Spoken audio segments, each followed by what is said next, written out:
Olá, pessoal. A aula dessa semana vai ser sobre a industrialização e a expansão imperialista. Inclusive, esse conteúdo é o capítulo 1 do livro de vocês, onde a gente volta a estudar a industrialização, né, a Revolução Industrial, tá certo? Que a gente já viu no segundo ano, Revolução Industrial, mas aí a gente volta como revisão no terceiro ano, tá certo? E aí nós vamos falar dessa industrialização das fases, né, de todas as fases da indústria e a expansão imperialista, o que levou principalmente, a gente vai se deter à segunda fase da industrialização, tá certo? A gente conhece a primeira Revolução Industrial e a gente vai falar agora da segunda Revolução, mas não deixa de falar das outras fases da Revolução Industrial, ok? Então, então vejam só essa imagem aí, onde ela vai falar, mostrar para a gente a primeira fase, que ela aconteceu em 1760, no século XVIII, que foi mais ou menos até 1840. Tem historiador que vai dizer que foi um século, né, que foi até 1860, por aí, certo? E nessa primeira fase da Revolução Industrial, que foi a que você já conhece, que estudaram ano passado, foi aquele momento em que a Inglaterra desenvolveu as máquinas a vapor, onde impulsionou o crescimento da indústria têxtil, certo? Onde teve tudo aquele avanço na indústria têxtil e também um avanço nas máquinas. Não foi o mesmo avanço que aconteceu com a segunda revolução, que é o que nós vamos falar agora, dessa segunda revolução industrial. E essa segunda revolução industrial levou à expansão imperialista, que levou justamente à Primeira Guerra Mundial, que a gente já estudou, tá certo? Na segunda fase da industrialização, houve um avanço na indústria química, elétrica, de petróleo e aço. Então, foi um grande avanço em relação ao que vinha acontecendo na primeira, que aconteceu na primeira revolução, tá certo? A terceira revolução industrial, a gente considera que aconteceu no pós-guerra, mais ou menos aí na década de 70, onde a gente teve um desenvolvimento da tecnologia muito grande, principalmente quando a gente fala de internet, né? Então, a internet veio para ficar e veio com muita força, certo? E a quarta revolução industrial, já se fala na quarta revolução industrial, onde a gente pode dizer que esse conceito surgiu na Alemanha em 2011, então faz pouco tempo, né, 2011, e nesse momento é onde se reúnem inovações tecnológicas em automação e eles consideram aí as famosas fábricas inteligentes, tá certo? Então é tudo voltado aí para a tecnologia. Depois da terceira revolução, tudo vem, né? Então tudo está em cima da tecnologia, ok? Essa imagem aí, ela mostra, né, toda a evolução que eu acabei de dizer agora para vocês. É mais uma imagem para vocês entenderem a evolução da indústria. E agora nós vamos falar, começar falando justamente da segunda revolução, tá certo? E foi mais ou menos no meado aí do século XIX, como eu abri o conteúdo dizendo assim aí a vocês, né? E provocou um profundo impacto, né, em toda a nossa economia. As potências que já vinham produzindo, né, como a Inglaterra, que iniciou a revolução, a primeira revolução, ela agora passa, né, a produzir sem freio, digamos assim. E esse momento nós chamamos de a segunda revolução industrial, onde essa imagem que vocês estão vendo aí já se refere à segunda revolução industrial, certo?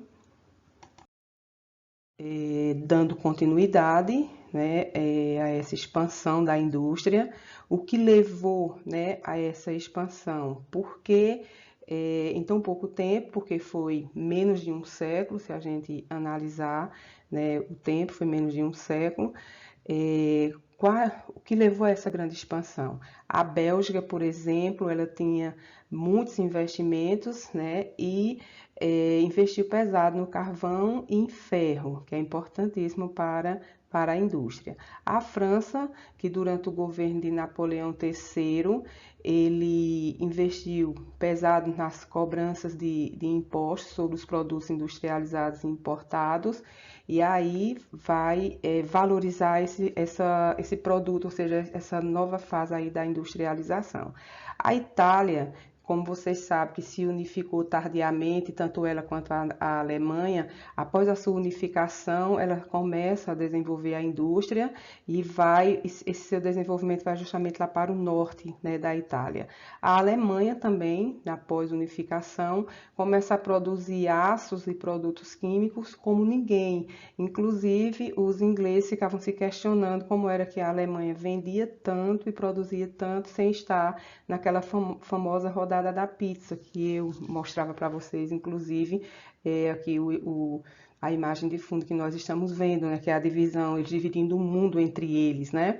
E os Estados Unidos descobrem o ouro na Califórnia, né? E ainda tem a vitória do Norte na Guerra de Secessão. Então, foi um pontapé inicial aí para que os Estados Unidos começassem a se industrializar, certo? Vamos ver mais um slide. Pois é, então, dando continuidade a essa expansão, o Japão começa a se industrializar. O Japão era um país essencialmente agrário, mas durante a segunda Revolução Industrial, ele percebeu que não deveria ficar para trás e começou a se industrializar. E nós chamamos esse período da Revolução de Meiji, lá no Japão, onde o governo japonês, ele vai abolir a servidão, ele vai modernizar suas ferrovias, vai investir pesado nas indústrias e na educação, né? Eu digo que os japoneses, eles são extremamente inteligentes.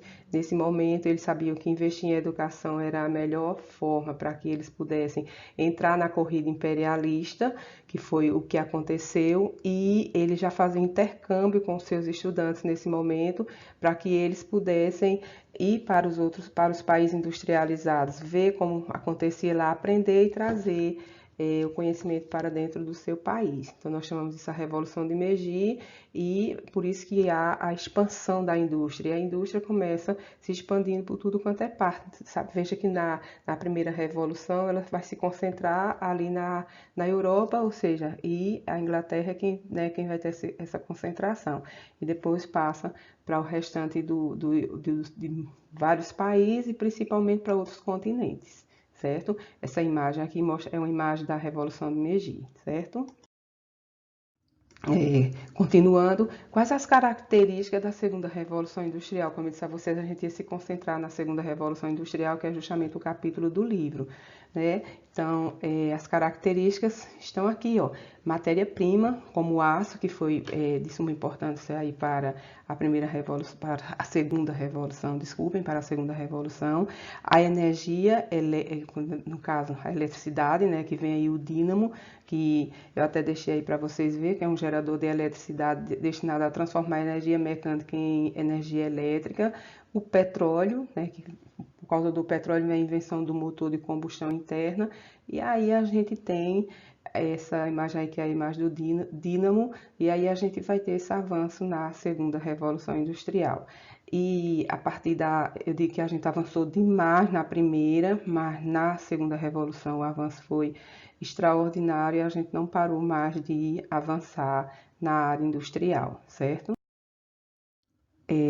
Continuando com a expansão com a expansão imperialista aí, né, ou seja, com a industrialização, vamos continuar falando das características ainda, né, que veio os meios de transporte, de comunicação, surgiram as ferrovias, que era importantíssima para esse momento da industrialização, a navegação a vapor, o automóvel, tudo isso só foi possível por causa da segunda Revolução Industrial, o telégrafo, o rádio e o telefone. Inclusive, nessa segunda Revolução Industrial surge o avião, né, gente, que surge aí o 14 bis, não vai avançar tanto como vai avançar na terceira revolução, mas vai ser utilizado aí principalmente nas guerras, na Primeira Guerra, como a gente já estudou e vocês sabem disso, certo?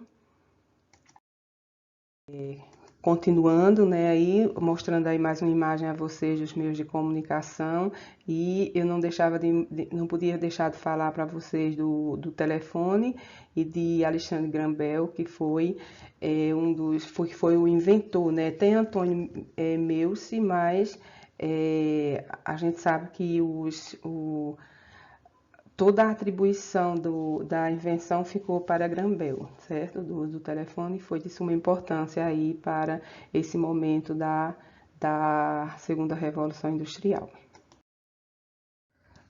Aqui a gente vai ver nesse momento, né, que a gente teve como trabalhava-se nas fábricas, né, como era o sistema industrial. Então a gente teve dois nesse momento aí da segunda revolução, foi o taylorismo e o fordismo.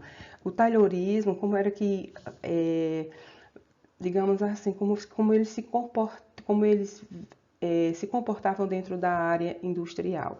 Então, o taylorismo foi a separação do trabalhador por tarefas e níveis hierárquicos, enquanto o fordismo foi a produção e consumo em massa. Esse modelo fordista, ele foi não deu muito certo, inclusive que durante a crise de 29, a gente tinha, né, aquelas grandes quantidades de carros, fábricas abarrotadas em mercadorias, porque era a produção e consumo em massa, né? Ou seja, eles produziam em massa sem que houvesse ninguém fazendo pedidos, etc. A racionalização da produção vai acontecer no taylorismo, o controle do tempo para se produzir, tem até um filme de Chaplin que mostra isso, né? O controle para que você produza cada vez mais, o estabelecimento de níveis mínimos de produtividade e em contrapartida, no modelo fordista, né, tem a extrema especialização do trabalhador, a rígida padronização da produção e vem as linhas de montagem. Vou mostrar aqui umas imagens a vocês que fazem referência a esses modelos, né, taylorista e fordista. Pronto, essas imagens aqui se referem a fiscalização do trabalhador para ele produzir cada vez mais, inclusive, como eu disse a vocês, está aqui a imagem de Chaplin, né, daquele filme Tempos Modernos, onde ele fica louco porque ele vai produzir muito de uma forma repetitiva, né, o trabalho repetitivo, e aí o trabalhador ele não tinha nem como pensar nem raciocinar, então ele ficava meio perturbado aí com esse modelo, certo? Continuando, uma imagem aqui do modelo fordista, como eu citei aqui, né, a produção em série, tá aqui, ó, as pessoas produzindo, se vocês conseguem, né, ver direitinho aqui a imagem, que é a imagem da época, né, uma imagem muito nítida, e aqui os carros, né, em produção em série, grandes quantidades, sem que você tivesse o consumidor naquele momento, então isso causou muitos prejuízos, certo? Pronto. Aí, na década de 70, já na terceira revolução industrial, vem o modelo toyotismo, né? Que no toyotismo a produção de pequenos lotes de produtos, ou seja, já não vai mais produzir em grande quantidade, os estoques são mínimos, o trabalhador é flexível, pensa e executa, ele não vai ser pressionado lá para fazer. Os sindicatos eles vão ser esvaziados, inclusive no modelo taylorista e fordista, existiam os grandes sindicatos, né? Aqui os sindicatos eles começam se esvaziando e vem o desemprego, né? Porque aí entra o avanço enorme da tecnologia e vem o desemprego. Aí veja a diferença aí da imagem de uma fábrica, né? No modelo toyotista aí, o toyotismo, certo? E hoje a gente já fala, já mostrei para vocês o fordismo, o toyotismo e o taylorismo, e hoje já se fala no volvismo, que é o aperfeiçoamento, a criatividade, o trabalho coletivo e o bem-estar do funcionário. As fábricas de hoje já não se preocupam em fazer de tudo, mas elas vão descentralizar esse trabalho e o trabalho também vai acontecer dentro da coletividade, tá certo? São as famosas terceirização que a gente conhece do mercado de hoje, ok? Pois é, vamos falar agora que neste momento da segunda revolução industrial veio o capitalismo financeiro monopolista, que a gente fala desse esse capitalismo financeiro monopolista, a gente fala também lá na primeira revolução industrial. Vem aí a livre concorrência, a concentração de empresas, né, são os grandes conglomerados. O que é isso? Eles vão se dividir nos trustes, nos cartéis e nos holding. Né? Os trustes seria a absorção de pequenas empresas concorrentes por grandes empresas que monopolizam a produção, ou seja, as empresas menores elas vão sumir porque as maiores as pequenas não têm como concorrer com as maiores, então elas vão ficar em desvantagem. Os cartéis vão ser os acordos que essas empresas vão fazer entre si dentro de um ramo de produção. Por exemplo, os grandes postos de gasolina, eles fazem esses cartéis onde eles combinam os preços para que as pessoas não fujam de um lugar para outro para procurar, para não existir a concorrência. Na realidade, é isso que eles fazem, né, para suprimir a livre concorrência, é isso que eles falam. E os holders são empresas que assumem o controle de inúmeras outras empresas a partir da compra da maior parte de suas ações. Então, isso é o capitalismo financeiro ou monopolista que vai acontecer aí na segunda revolução industrial, certo? Dando continuidade, quais foram as consequências, né, desse momento da segunda revolução industrial? Como houve várias consequências na primeira, diversas consequências na segunda também. E se na primeira houve desemprego, se na primeira revolução houve tantas consequências, imagine na segunda revolução, né? Principalmente referente ao desemprego. O desemprego tecnológico, porque há um avanço tecnológico muito grande na segunda também. Todas elas vai haver avanço tecnológico. E cada revolução dessa, o avanço tecnológico ele vai ser muito maior. Quando vem o avanço tecnológico, o que é que acontece?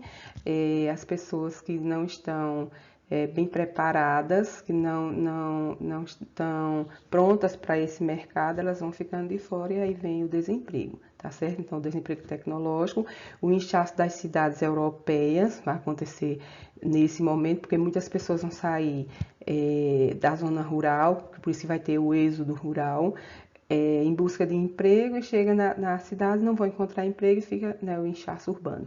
O progresso técnico-científico, não resta dúvida que vai acontecer na segunda revolução industrial, a divisão do mundo entre as potências capitalistas centrais e economias dependentes, ou seja, a economia passa a ser a economia das periferias dos países subdesenvolvidos passa a depender desses capitalistas centrais, dessas potências centrais. É por isso que vai acontecer aí a expansão imperialista e os países subdesenvolvidos, os países de terceiro mundo, como eles chamavam naquele momento, vão ficar submetidos a essas grandes potências, né? Muitas vezes até sem os governos aceitarem. Existiam duas formas de imperar. Ou era fazer um acordo diplomático e os governos aceitarem que as potências entrassem dentro dos seus países para comercializar e sugar o seu povo, ou seria através da guerra, né? Que seria através do militarismo, tá certo? Aí vem a tecnologia aplicada à produção agrícola, por isso vai existir o êxodo rural. E nesse momento surge que o tema do conteúdo está trazendo para a gente a expansão imperialista, onde essas potências elas não vão elas não vão aceitar ficar só nos seus países vendendo, porque o lucro não vai ser do jeito que elas querem, elas precisam ir em busca de novos mercados e quando elas vão em busca desses novos mercados consumidores, começa aí a expansão imperialista, tá certo? Imperar significa comandar, então eles vão até esses países que são subdesenvolvidos e eles começam a comercializar lá à força e muitas vezes os governos permitiam, tá certo? Por isso surge o neocolonialismo na África e na Ásia. Vem aqui a divisão da pizza, como vocês estão vendo nessa imagem aqui de fundo do slide. E isso tudo vai culminar na Primeira Guerra Mundial, certo? Agora nós vamos falar dessa expansão imperialista, como foi que ela se deu, se as pessoas permitiram, se os países permitiram. Não foi fácil. Muitos países travaram guerras, foram guerras sem futuro, porque elas não venceram, mas elas não ficaram caladas, elas lutaram, ok? Vamos falar disso agora. Vem aí a expansão imperialista, né? O assunto é industrialização e expansão imperialista. Nós vamos falar agora da expansão imperialista, certo? Então, essa expansão nós podemos definir que foi o processo de corrida e partilha colonial entre as potências europeias na África e na Ásia. Na América, né, na nossa América, chamamos de neocolonialismo, que era o novo colonialismo. Eles vieram para cá e os Estados Unidos foi quem ficou, lógico, com a maior parte desse processo aí de neocolonialista, tá certo? No contexto histórico, isso aconteceu durante a segunda metade do século XIX e também durante a segunda Revolução Industrial. Como eu falei, olha aí, as potências centrais, né, tá aí a Inglaterra, né, a rainha da Inglaterra, tá a França, a Bélgica, eles estão aí, o Japão, dividindo o mundo entre eles, como eu disse a vocês, a gente pega uma pizza e a gente vai procurar qual é o melhor sabor. E tá um chinês lá desesperado que eles não façam isso, eles estão dividindo a China, né? E não façam isso porque pertence a eles, mas eles não estão nem preocupados com o que está acontecendo. Dando continuidade, quais foram os fatores dessa expansão imperialista, né? A expansão industrial, que eles precisavam de novos mercados e de matéria-prima e mão de obra, e isso existia nos países subdesenvolvidos. A disputa por matéria-prima industrial, disputa por novos mercados consumidores, o excedente de capital de capitais na Europa, então eles podiam investir nesses países, agora investir para eles e não investir no povo. E os europeus diziam, gente, que eles estavam fazendo um favor a essas nações subdesenvolvidas, que eles chamavam, né, por exemplo, a África e a Ásia, em ir até eles e colonizá-los, ou seja, levar o desenvolvimento para eles, era isso que eles diziam. Chamavam isso de o darwinismo social, era a missão civilizadora do europeu. Eles até diziam que era o fardo do homem branco, era cuidar justamente dos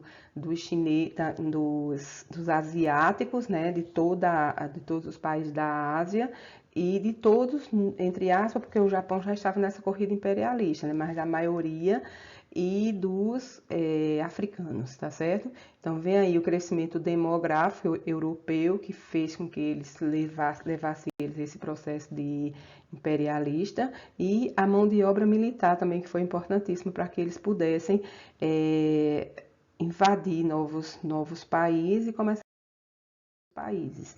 Então, eles travaram diversas guerras nesses países, certo? Continuando, aqui a gente tem uma chave que vai mostrar justamente esse processo imperialista dentro da África e da Ásia, né? E esse processo imperialista, ele deixou consequências danosas para os africanos até hoje, tá certo? Olha, a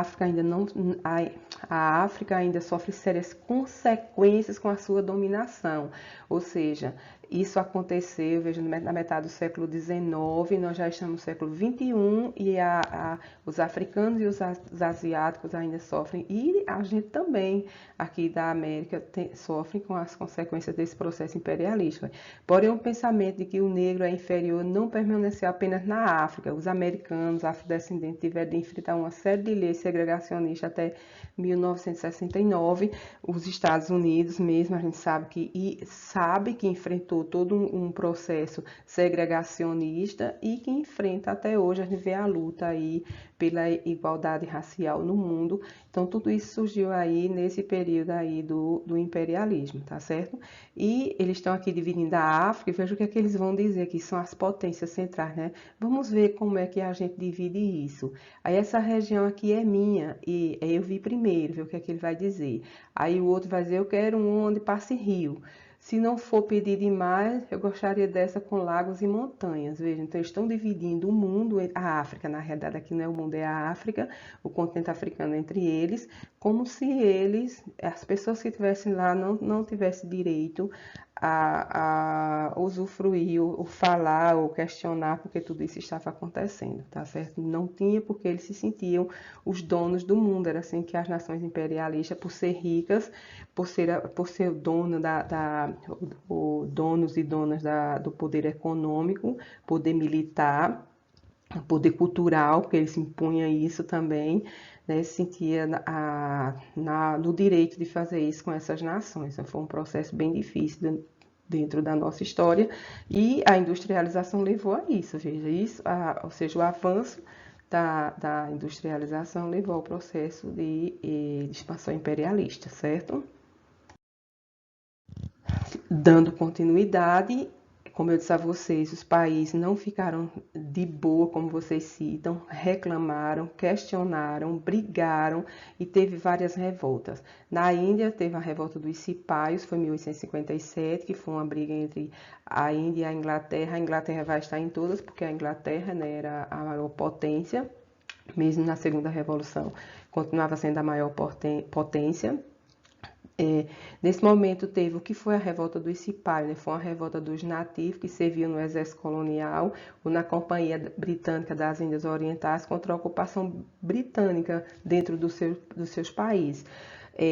Questionaram, não aceitaram, sofreram duras consequências por causa disso. Ó. A Inglaterra ficou com a vitória, como eu disse a vocês, é a mesma coisa de um elefante brigando com uma formiga, mas eles lutaram, eles tinham o direito de reclamar, reclamaram. Houve a abolição da Companhia das Índias Orientais e a Índia incorporada ao Império Britânico, foi pior, né? Porque os ingleses, né, estavam comandando lá, a Inglaterra estava comandando, né? Imagine como foi depois da revolta dos Cipaios. Teve mais revoltas, vamos conhecê-las. Essa imagem mostra a revolta dos Cipaios, certo? Outra revolta colonial foi a Guerra do Ópio, foi na China. Também a China e a Inglaterra, como eu disse a vocês, a Inglaterra está em todas, né? Qual foi o fator? Destruição de carregamentos, depósito de ópio britânicos pelos chineses. Por que os chineses vão destruir esses carregamentos de ópio lá na China? Porque os ingleses, eles começaram o ópio é uma droga, eles começaram a vender o ópio dentro da China e drogar os chineses, ou seja, os chineses gostaram, né, começaram a comprar, e aí chegou um momento que uma boa parte da população estava com problemas seríssimos se drogando, então o governo proibiu a venda do ópio lá dentro, e aí não deu em nada, né, a China foi derrotada, teve que assinar o Tratado de Nanquim, e nesse tratado ela teve que abrir outros portos, a abertura dos portos chineses para livre comércio, entregar a ilha de Hong Kong para o domínio britânico, ou seja, para os ingleses, e o pagamento de indenização de guerra pela China. Então, os chineses reclamando porque estavam sofrendo com as consequências do ópio dentro do seu país, mas os ingleses não pensavam duas vezes, porque eles estavam lucrando, a venda do ópio era importantíssimo para eles, porque era lucro, tá certo? Aqui a gente tem uma imagem aqui da Guerra do Ópio, né, lá na China, certo?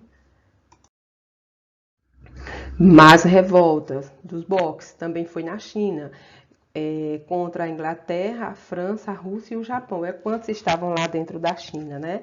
E foi um movimento nacionalista, onde contra o domínio imperialista que estava existindo lá na China. E quem eram os boxers? Era uma sociedade secreta formada por lutadores de artes marciais, eles chamavam de a Sociedade dos Punhos, e né, conhecido como os famosos justiceiros, e eles ficaram revoltados com o que estava acontecendo, tentaram lutar contra essas potências aqui dentro do seu país, mais uma vez foram derrotados. Ó. A derrota da China, né, tiveram que assinar a página de Pequim e aí pagaram aos países, os países foram indenizados por eles ter travado a guerra. Houve a abertura de novos portos, foi pior ainda se eles comercializavam lá, continuaram comercializando, tudo isso para vender seus produtos industrializados. E a proibição de importação de armamentos por parte dos chineses, né? Os chineses ficarem desarmados e eles fazer o que quiser lá dentro do seu, eles que é as potências, né? Dentro do seu país, certo? Aqui é uma imagem da Guerra dos Boxes, certo? Durante esse período aí imperialista, as nações não ficaram de parada, né? Reclamaram mesmo. Mais uma revolta foi lá na África do Sul, a Guerra dos Boeres, a Inglaterra, que vai se apossar lá da cidade do Cabo, né? E contra Transvaal e Orange, tá certo? Um deles vão se reunir aí para qual era o fator, qual era a maior preocupação aí dos ingleses, né? Continuar sugando, controlando a retirada do ouro, do ferro e diamante existente lá na África do Sul. A África do Sul é riquíssima, como a gente sabe, a gente já estudou a história de... Não estudou ainda, né? Mandela, a gente ainda vai estudar quando a gente falar do apartheid, e a gente mostra isso aqui. E os ingleses estavam dominando lá na província do Cabo, eles dominavam, né, a retirada do ouro, do ferro e diamante. E as províncias de Transvaal e Orange, que é lá também lá na África do Sul, travessa briga para que eles não ficassem com esse controle aqui, com esse monopólio, porque, lógico, a riqueza era deles, né? Mas o que foi que aconteceu de novo? A vitória da Inglaterra, como sempre, né? Domínio prevalecer aí nessa luta, tá certo? Essa imagem da Guerra dos Boeres. Ok. Quais as consequências, né? Foi criada a Conferência de Berlim no final de tudo isso, desse período de expansão imperialista, onde essa conferência ela é realizada na capital alemã, né? Lá em Berlim, e definiram que eles deveriam dividir a partilha da África entre as potências europeias e acontecer, tá certo? Eles têm várias imagens eles dividindo a África. E quem foi idealizador dessa loucura, né? Para que eles pudessem realizar essa divisória, dividir a África entre as potências centrais. Essas potências centrais eram as potências europeias, né? Foi Bismarck, que ele era o chanceler alemão, e ele teve a ideia de fazer isso, ele idealizou e isso deu certo. E estabeleceu ainda que para reivindicar um território, um país europeu tinha que ocupá-lo, né? Para poder eles reivindicar esse território. Por isso que eles ocupavam os países subdesenvolvidos, principalmente os países da África, porque, né, a Conferência de Berlim está relacionada justamente a isso. Dando continuidade às consequências, né, houve a divisão, né, essa divisão que eles fizeram não respeitaram a história e as relações étnicas dos povos do continente, por isso que eles diziam que os africanos eles eram inferiores, né, e que eles estavam lá, veja o que era que eles colocavam, né, na cabeça dos africanos, que eles eram inferiores, eles estavam lá para ajudá-los, e muitos chegavam a acreditar que eram muitos que eram inferiores, né, e que só conseguiu alguma coisa com a ajuda do homem branco, no caso eram os colonizadores aí, que eram os imperadores, né, que eram os ingleses, que estavam os ingleses e as outras nações que foram divididas, a África vai ser dividida entre essas nações, né. Então, com as consequências, exploração total, né, do continente, vem a pobreza e a miséria, que, como eu disse a vocês, são consequências existentes até hoje. Exploração da África e da Ásia foi total aí, né, como consequência. Expropriação das terras dos nativos. Eles criavam leis, gente, essas potências, onde eles exigiam a lei de terra das nações, dos índios, né, das nações nativas, e as pessoas não tinham, e aí eles tomavam, o governo ficava com essas terras, era bem cruel, né? A gente estudou isso no primeiro ano com a história com o zapatismo, a história de Emiliano Zapata, tá certo? A construção de ferrovias para auxiliar na exploração, era importante para eles, eles vão construir. As disputas imperialistas foram enormes, né, entre eles mesmos, e isso culminou numa guerra, simplesmente numa guerra, porque a Alemanha, vocês lembram que a Alemanha e a Itália não estavam nessa rodada aí de divisão aí da África e da Ásia, como eu digo, na rodada da pizza, e eles reivindicam e entram a pulso nessa roda comercial, né, e aí vem estoura uma guerra para que eles pudessem, era a disputa pelo mercado, era a disputa pelo poder hegemônico, né? Poder político, econômico e militar, como eu disse a vocês. Na realidade é o poder econômico, político e militar. A gente termina aqui a aula da gente. Eu espero ter ajudado vocês, certo? Que vocês tenham entendido aí a segunda revolução industrial. Vamos dizer, foi importantíssimo esse momento para o avanço, né, da nossa economia, para o avanço da tecnologia. Foi muito bom, mas não alcançou todas as pessoas. Na realidade, poucos se beneficiaram e muitos foram explorados nesse momento aí, principalmente por conta dessa expansão imperialista que eu acabei de mostrar a vocês. Ok, pessoal? Até a próxima aula e teremos atividade lá na nossa sala de aula virtual. Bons estudos, ok?